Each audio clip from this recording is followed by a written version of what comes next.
Meron akong binabad na bigas, guys. 2 cups. Binabad ko siya ng 6 na oras. So, ito siya, guys. I-drain natin siya.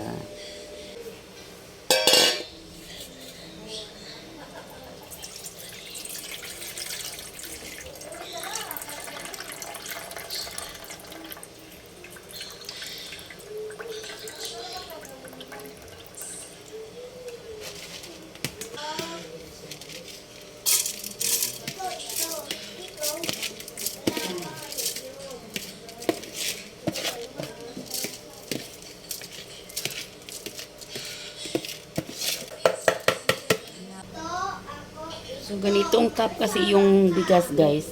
So, ganitong cup din ang nilagay kong tubig. 1 cup.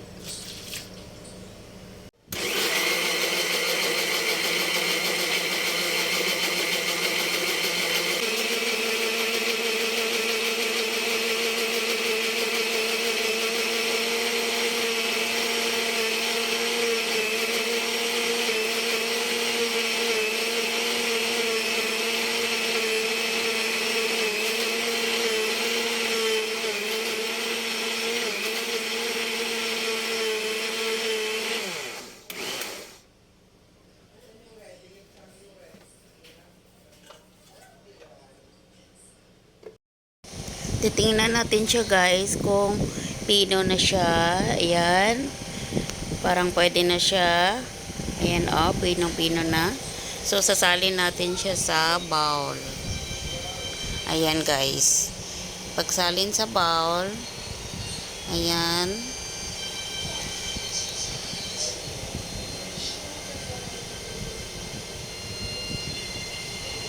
Okay. So, tapos nang salin. So, ngayon, guys, maglalagay na tayo ng asukal.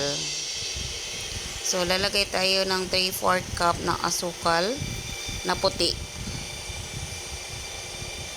So, 1/2 cup pa lang yun, guys. So, maglagay tayo ng kalahati dito sa 1/2 para 3/4 cup na asukal. At maglalagay din tayo ng 1 tablespoon na baking powder. Din naglagay din ako ng vanilla na 1 teaspoon. So, ayan. So, halo-haloin na natin, guys, para matunaw yung asukal.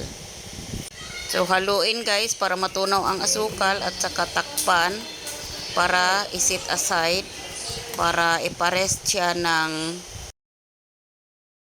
2 oras.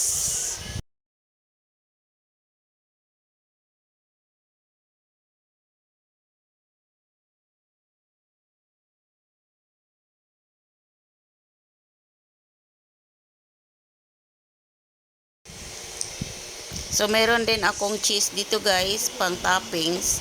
Optional lang po ito pag gusto nyo lang po. So, ito na, guys, yung pinares natin. Hinalo-halo ko na siya. So, medyo hindi siya tumubo masyado. Baka patay na yung baking powder ko.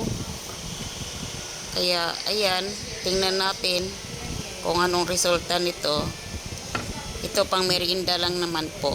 Ito, lalagay na natin sa ating molder, guys. Yung molder ko pala, nilagyan ko na ng ng oil. Pinahidan ko ng oil gamit ang tissue. So, ito na, guys. Bali, ang 2 cups, makagawa lang tayo ng 14 cups lang po. 14 molders.